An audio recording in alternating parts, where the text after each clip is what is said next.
What's all this about? Not Braun, man.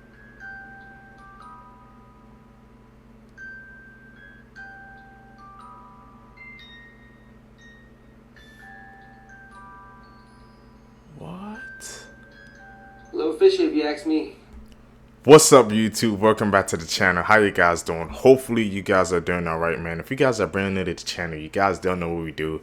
We break down scary and creepy videos, man, on the net, on the web, from YouTube videos to TikTok videos, IG Reels, Facebook, anything weird, usual, and unexplained you can find right here on this channel. Just want to thank my supporters, man, who's tapping into the channel, subscribing, hitting that post notification bell, liking the content, commenting. That really helps us with the algorithm. So if you guys follow those steps, I know, man, we can grow into something special. Found this video for you guys today. Let's do what we do best, seekers. Let's seek the truth. This boy claimed he remembered his past life until his parents discovered he wasn't lying. Come again? A Syrian boy named Arius was born with a particular red birthmark across his forehead. As soon as he could speak, he explained to his parents that he had already lived a past life as another man, claiming he was murdered with an axe by his own neighbor. It turns out a man in their village had gone missing years earlier, and the neighbor was the prime suspect. So Arius and his parents went to the neighbor's house to find out the truth. When the neighbor opened the door, he turned white as a ghost, claiming he was innocent. But Arius demanded the neighbor to come with them as he knew where his own body was buried. Arius led them miles from the village to a specific spot under a tree, and they started digging, but you won't believe what they found underneath. They found a skull that was cracked exactly where Arius's birthmark was. Everyone was shocked, and the neighbor was later arrested and sentenced to death. We believe in reincarnation, seekers? He caught that neighbor like red-handed. You heard when he said he called him. When he opened the door, he looked like he saw a damn ghost. And he said from a past life. That's one of the first cases I've heard of that. He can retain a memory from a past life. We heard about reincarnation before, but that's actually scary, man. That's proof right there. What do you guys think?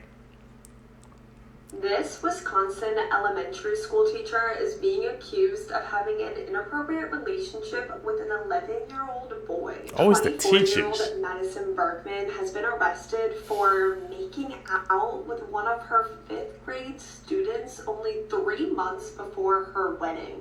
This came to light really recently after the boy's mother overheard him talking to his teacher on the phone. So obviously she confiscated his phone and read his text messages where he was discussing several encounters with his teacher where they were having inappropriate encounters during lunchtime or after school. Also in those texts, this adult told an 11-year-old boy how much she enjoyed him touching her. They also exchanged handwritten notes where she told him that she loved him more than anyone else in the world. Madison actually got the 11-year-old's phone number on a ski trip that she was invited on by the boy's parents. And that trip was actually during the same month that Madison got engaged to her boyfriend. They were set to be married this July, less than 3 months before she was arrested for cheating with a literal child. Obviously, the wedding is off. Madison has been barred from attending any school events, being on any school property, reaching out to any students, parents, or staff. This case is still ongoing, and Madison Bergman will appear in court on May 30th. The most uncomfortable products ever designed. Firstly, this Cinderella car seat was designed to make children quieter in the car, and it looks normal when there's a small child in it. But as they get older, you have to adjust the headrest. And to do that, it ends up stretching her neck like this. This Minion shampoo bottle looks like it would be good for kids. But for the strawberry scented one, they decided to make it bright red. So it looks like blood is coming out of his eyes. Next, a Spider-Man tissue box sounds like a good idea. And we all know the main Spider-Man pose. But whoever decided to put that on a Kleenex box clearly didn't think it through, because it looks like you're pulling tissues out of Spider-Man's butt. Lastly, in the children's hospital, they tried making a pathway that looks like a red ribbon. But instead, it looks like a path left by someone dragging a bloody body. They do not be thinking these designs through, man. These design flaws, or is it really hidden messaging, man, that we just see with our eyes, but we just throwing it off, man, as, oh, it was just a mistake, man. We've seen these before in these clips, bro. There's always a message behind any picture or video. You gotta pay attention.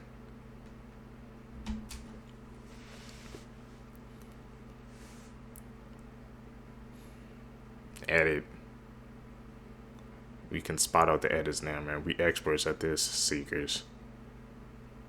I need you guys to call out the edits with me, man, down below. Gruesome facts you didn't know, part 283. Looking for a snack? A human tooth contains about 36 calories. In 2011, the manchineel tree was given the title of the deadliest tree in the entire world by the Guinness Book of World Records. Why? The fruit that grows on the tree is highly toxic, as well as the sap from the leaves and stems. It is highly advised not to stand underneath one when it is raining, as the dripping water can transfer the toxins, resulting in painful blistering of the skin. A Chinese naval officer blew up an entire naval ship, killing 134 men because of a girl. On March 9th of 1978, a Chinese destroyer ship was rocked by a massive explosion while it was docked. More than 3,000 tons exploded in the water, which lasted almost 2 hours. China first believed it to be the work of Vietnam, but after a lengthy 6-month investigation, they found that the cause of the explosion was from one of their own naval officers. The naval officer named Lai was responsible for the warehouse that stored mines and depth charges. Before he enlisted in the military, he broke off a marriage with a woman he felt was unworthy of him. The girl he abandoned was so distraught that she took her own life, and her parents believed that he murdered her. When the army got wind of the incident, they revoked his position and banished him back to his hometown. But they needed him for a mission, so he wasn't immediately disbanded. But he did greatly fear the ridicule and hate he would get going back to his hometown. It is reported that he locked himself in the Arsenal warehouse and detonated one of the depth charges. We have to talk about this Venezuelan stalking case. This is Rebecca Garcia, a 32-year-old Venezuelan woman who's seen here just moments after she was caught hiding out in her victim's apartment building. And this week's podcast episode is all about her 7-year reign of terror. Here's a video of that moment where she jumps on the car of a woman that she's been stalking for 7 years named Coco. Damn. Fortunately, Venezuelan police told Coco, who's hiding out in this car, that there were no laws to protect women from harassment from other women, so she's never been able to get help. Though over the past 7 years, she has all these videos of Rebecca showing up to her house, harassing her, and then refusing to leave. One time she even woke up to see that Rebecca had come to her apartment in the middle of the night and left messages for her in pink chalk all over the street. And if that wasn't bad enough, Coco eventually found that Rebecca had self-published a book online full of violent fantasies, all about stuff that she wanted to do to her victims, like keep them in windowless rooms without food or water for days on end. So many women in Venezuela have come forward with their stories of Rebecca's harassment that the police finally decided to do something about it. Obviously, there is a lot more to the story, including more victim testimony, so you should definitely check out this episode. That's crazy, man, that there is no laws put in place, man, you know, in different parts of the world, but that she had to go through that, like a literal start. Like, imagine, like, trying to go live your life, like, every single day, but you can't, because once you go outside, this person that's stalking, harassing you is just there all day, but there's nothing the law can do about it. Couldn't live like that. Can't.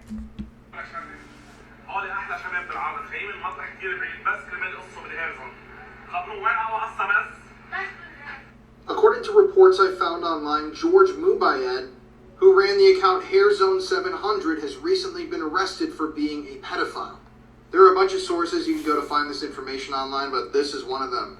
So according to these articles and these investigations, George was using his TikTok account to lure minors into his shop.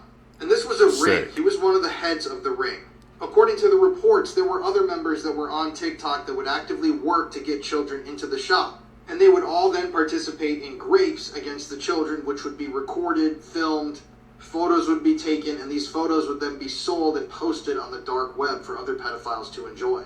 Now, I did notice that the HairZone700 TikTok account is gone, which I thought was strange because it had 700,000 followers, so there has to be some truth to all of this. That many? But they do have a Facebook page. I don't know if this is something new or what.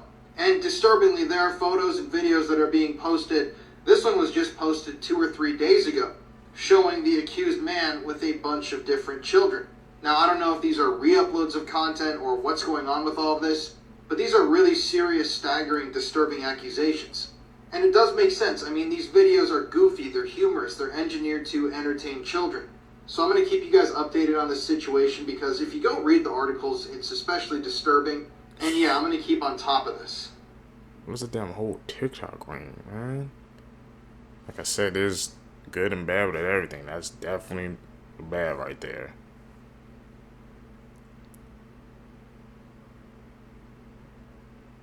Here's something about SpongeBob you probably didn't know. So you know how they live underwater, yet there's a whole beach for no reason? Yeah, we were all like, how is there water underwater? Well, there's actually such a thing as underwater lakes and rivers. In places like the Gulf of Mexico, seawater will often rise through a thick layer of salt that you'll often find at the seafloor. The rising water dissolves the salt layer, causing it to collapse, all while forming a depression. And of course, the dissolved salt makes the water in the depression denser than the seawater surrounding it, which is how you can end up with a river or lake in the ocean. Some of these underwater rivers can actually be a few miles long. And underwater rivers, which are really just a mixture of saltwater and hydrogen sulfide, behave and flow as normal rivers. Now here's where I f*** you up. These underwater brine pools are 3 to 8 times saltier than the seawater around it, which is why animals like this eel that get too close can end up getting toxic shock while getting trapped inside. So in a weird way, it's actually possible for underwater animals to drown inside these brine pools. This eel got lucky, but normally most animals that mess around and get that close don't come out alive. Moral of this video, Hillenburg was a genius. Don't go to Goo Lagoon or SpongeBob, man. That sounds like a whole death trap. These two have been holding hands since 1888. In 1842, Colonel Van Gorkum married Josephina Van Efferden, and their union was highly controversial, as he was Protestant and she was Catholic. When he passed away in 1880, he was buried in the Protestant section of the Roermond Cemetery. She knew upon her death she would be buried in the Catholic section of the cemetery, so she made her wishes very clear. She did not want to be buried in her family's tomb. She wanted to be buried as close to her husband as possible. Separated by a wall and religion, their hands have been interlocked in eternal bliss for over 100 years. A grudge taken to the grave. These are the graves of Salvatore Carril and his wife Tibercia. They are located in the Recoleta Cemetery in Buenos Aires. And you might notice they aren't facing each other. Salvatore was a wealthy man, known for political and academic success, as well as becoming the first vice president of Argentina. And his wife loved to shop, opening up credits in dozens of stores across the city under his name, and he warned her to stop. Eventually he had enough, and he posted in several local newspapers that he would no longer honor any credits under his name, and that he was not responsible for his wife's death. As you can imagine, she wasn't very happy, and the couple separated and never spoke again. When she died 15 years after her estranged husband, she requested that her bust be facing away from him, as she never wanted to see him again. Dang, man, even back in the day, money, man, is the root of all the evil, bro. Cause of all the problems, man, even back in the day. Goes to show you. When a doctor's decapitated head was discovered, police were horrified at the killer's identity. It was the 2nd of October 2022 in Westminster, Maryland. The wife of Dr. Magambe Pansuria was concerned. She phoned police to tell them there was absolutely no sign of her husband at home. There was, however, disturbing signs of a struggle. She told police there was blood all around the home. There was also a rug that had suspiciously gone missing from the laundry room. Police arrived at the property but wouldn't have to wait long until they heard devastating news. While officers scoured the property, dispatchers had another call. This time it was from a member of the public. The distressed caller was on Medford Road and reported a body lying at the side of the road. The body was dismembered and wrapped in a rug that matched the one that had gone missing from the house. Meanwhile, investigators found blood at the property in the garage and the bathroom. Blood was also found on the road nearby. Then, when the doctor's son, Ravi, came home, more shocking discoveries. He had come back in the family truck, which also contained blood and human tissue. Ravi himself was also found in clothing that had blood on it, and he was found in possession of a bloody hatchet. The blood was ultimately determined to be his father's. Just days later, investigators found his dad's head and hands in a creek. An autopsy confirmed that the victim had been stabbed 45 times. He suffered blunt force injuries to the head. Ravi was ultimately convicted of first-degree murder and was given life in prison without the possibility of parole. A motive for the crime is unknown. The victim was said to be a funny and generous man who loved gardening and had a real ability to connect with others. This is maybe the scariest. Man, that'd be your whole family, man. These cases, bro, really be opening my eyes. Like, how sometimes, man, you can't trust nobody in this world except for you. It's the sad truth, but that's the reality we live in, man. Like, well, we still don't even know the motive behind it, but to do that to your own father, that's chilling, man. Marketing campaign I've ever seen for a horror movie. And it's full of terrifying Easter eggs that are freaking viewers out. So on January 5th, Neon dropped a 30-second clip out of nowhere that just features a man calling 911. He says, "It's my daughter, I gotta be quiet, and that's not my daughter." Then it cuts to this chilling image, and then we get this code with no other context. People don't even know what movie this is for at this point. And in general, I cover a lot of dark pop culture stuff, so follow along if you're interested. Then a week later, we get another clip. Again, we have no context for what this is for, but it features someone unearthing something. But it's what is shown next that is freaking people out. It cuts to and holds on this image, which is kind of giving Valak. And Medical Movie Man realized if you brighten it, it becomes truly the stuff of nightmares. But then we get more code and no movie title. Until we get a trailer where it's revealed the code spells out long legs, the name of the movie. And through that, people realized the codes at the end of the other videos all had satanic messages. One said, "Hail Satan," another said, "Hell awaits," and another pointed to a verse in the Bible that mentions Satan.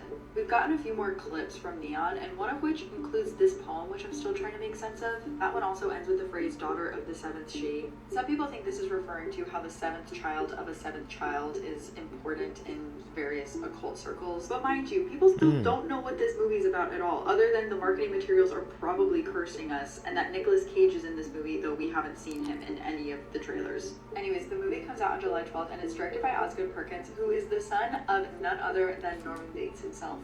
These are disturbing. Man, so I'm telling you, man, these freaking movies and TV shows, they like trying to put these hidden messages and trying to put them on the public, so but we just not catching it. Like, they put those messages on just for like a movie trailer, but they put it in code so people couldn't break it down. A movie called Long Legs. It's always in those Hollywood circles, man. They have some, like, some dark energy or dark aura around them. And Nicolas Cage, he's been making a comeback recently in his acting career, so I don't know what to think about that. And he's starring in that movie. It's too many coincidences that I'm seeing right now. I don't like it. War crimes caught on camera explained, and this is a massive trigger warning. The video that I'm about to explain is pretty disturbing and lasting quite long, coming in at 6 minutes in length. The video isn't an easy watch at all, and some people even believe the video is not real whatsoever. But that hasn't been confirmed or denied. The video appears to be edited together. Some clips are clear and others are blurry. Also, the victim doesn't struggle at all, which is very surprising, especially once you hear about the situation he is in. And besides coughing a couple times, the victim doesn't make any noise at all, even though he is fully conscious. As you play the video, it takes place in a rural location, and you see two men in military gear holding two shovels, standing next to a deep, freshly dug grave. Then you see another two men enter shot, also in military gear, and they are bringing the victim to the grave. Once they get close to the grave, they push the victim into the grave, and the victim's hands are tied behind his back, and he has a bag over his head. After the victim falls into the grave, it's hard to make out, but it's possible the two men holding the shovels next to the grave strike the victim with them.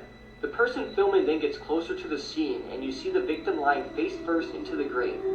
He coughs and makes a couple of sounds, but surprisingly doesn't scream once. Two of the men then quickly start shoveling dirt into the grave, while another hops into the grave to duct tape the man's feet together. As the men continue to shovel dirt into the grave, one of them says he's not dead yet. And for the next 6 minutes, the men continue to shovel dirt into the grave until it's completely full. Once the grave has been filled in, a man then stomps the dirt flat before taking a rusty old shovel which he sticks into the ground upside down, and he's using this rusty shovel as a makeshift gravestone. Buried alive? He then writes something on the shovel which isn't clear enough to translate, but I would assume it's some sort of insult to the victim or a warning sign to their enemies. Whether the video is real or not is still up for debate, but what's for sure is the video is still extremely awful and disturbing. There's not many worse ways to die than being buried alive. The victim was literally feeling the weight of the earth on him until he suffocated to death. I don't recommend searching for this or watching the video. It's truly just awful. I never do. I always take his word for it, man, when we see those clips. And I don't need that in my mind.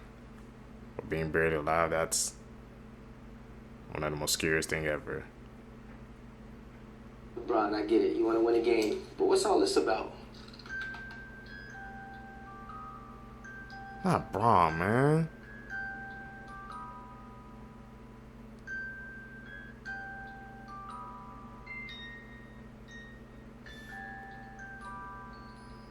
What?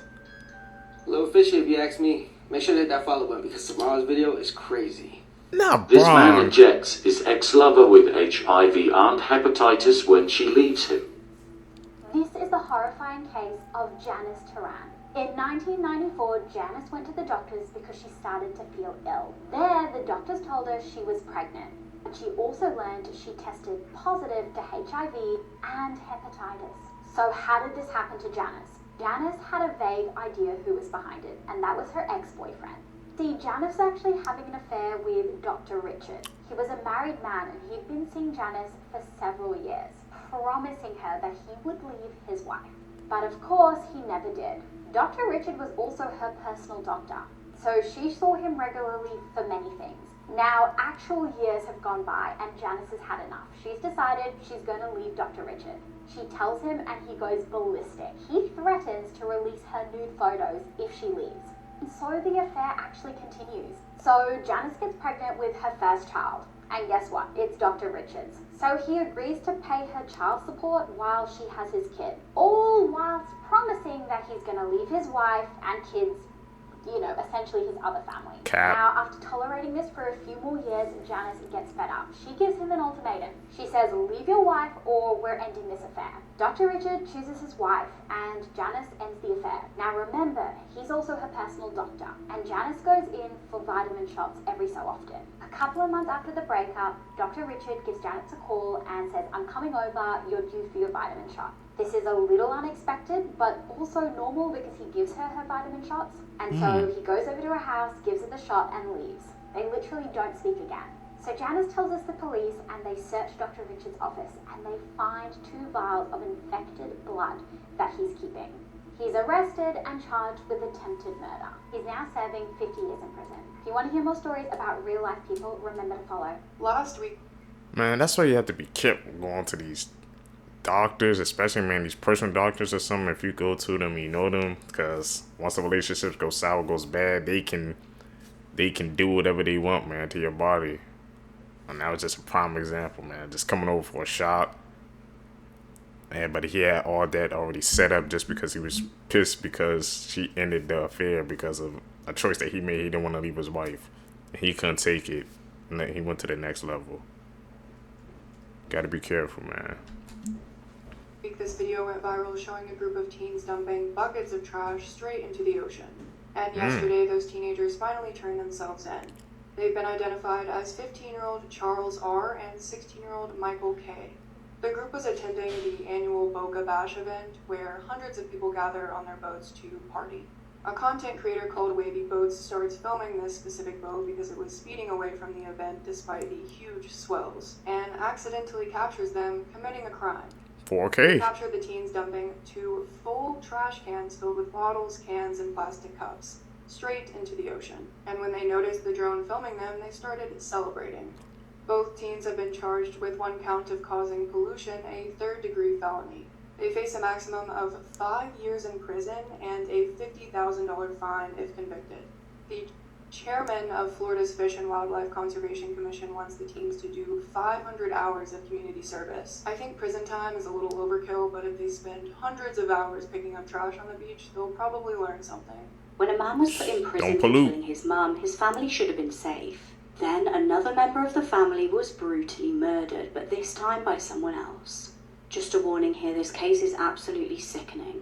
In 2013, the dismembered body of Tanya Bird was discovered in suitcases in the Bronx. Now, if you haven't already watched my first video on this case, I advise you to go back, watch that video, and then come back to this one. Tanya's son, Basid, was pictured here holding her dismembered head. He was later convicted of her murder and jailed for 25 years to life. However, that was far from the end of the tragedies of this family.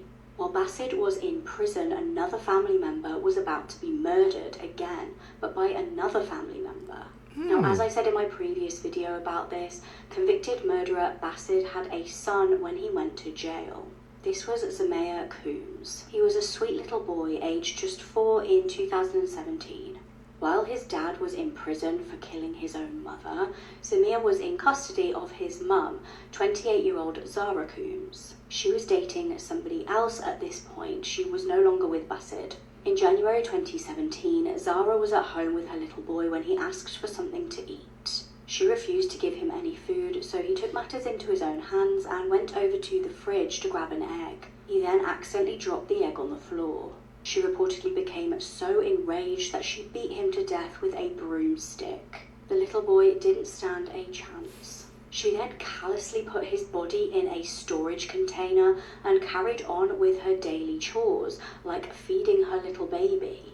When Zara's boyfriend returned about 20 minutes later, he found the absolutely horrifying scene. He was confronted by the realization that his girlfriend had just murdered her own child. He rang police, they raced to the scene and rushed the little boy to hospital, but it was tragically too late. Shockingly, she was only given 17 years in prison after pleading guilty to manslaughter and endangerment of a child. This pedophile cop committed one of the worst crimes I've recently read about. Weird This is 28-year-old Stephen Kyle Cugini. Stephen previously served with the United States Army, and afterwards he became a police officer in Pennsylvania. So on Monday, April 15th, 2024, after the 13-month-old baby that he was caring for was dropped off at daycare, the employees there noticed that the baby was badly injured, and they reported it to authorities. I'm just going to read this to you. The baby was taken to the hospital then for her broken tibia, fibula, bruising on her face, ears, left foot, ankle, butt, and genitals. And the doctor noted, quote, significant injuries to the genitals. But this was complicated. You see, at first the 13-month-old baby's mother tried to cover for her boyfriend. She claimed that the family's dog had caused the injuries and this was nothing more than diaper rash. However, she would soon make a disturbing admission. On Saturday, April 13th, this woman had let Stephen give her 13-month-old baby girl a bath. Apparently, Stephen told her that he had locked the bathroom door to keep her 5-year-old son out, but soon the mother heard her daughter, quote, cry very loudly and, quote, repeated pounding. She then went and knocked on the door, and it took 10 seconds for Stephen to open up. And when he did open the door, she noticed that his shirt was soaking wet. So, based on the injuries, authorities then arrested Stephen Kyle Cugini, but he immediately tried to claim that all this is a misunderstanding. This was just diaper rash. He said that he had seen the same diaper rash in his 2 own twin daughters. That's right, to add insult to injury in this terrible situation, Stephen actually had 2 kids of his own. This is his LinkedIn profile. You can even see down here, he says, I am also a father of twin daughters. I don't even want to know what happened there. Thankfully, though, Stephen has been arrested and he's expected to face charges for all of this. But it always blows my mind how respectable people like Stephen, a guy who was in the United States Army, a guy who took an oath to protect and serve people of this nation, how someone like that can do such a depraved, disgusting, disturbing thing. And if you want to hear more true crime stories, listen to the podcast Murder in America that I co-host with my wife Courtney. It's available on all streaming platforms. It's crazy. I was always like a person in authority or something like that, man. If they teach you, or somebody who was in the damn army. Like you said, your job was to protect and serve, and he was doing the complete opposite of that. On the head of the mom, she was trying to cover her, man. What was going through people's minds? Like, they see that caught, man, they just come up with all these sorts of lies, man, just to try to cover it up. It's too late, man. You guys stay with me to the end of the video. You're a true seeker, seeking the truth. I greatly appreciate the support, man. Like I said, guys, we're doing daily uploads, so in order for me to continue to do that, I need you guys to hit that like button, subscribe, comment down below, man. Like I said, it just helps the algorithm, so I really appreciate the support. Follow me on my social medias, man, so we can always stay connected on with our community. Guys, gonna catch you in the next one. I'm out. Peace, seekers.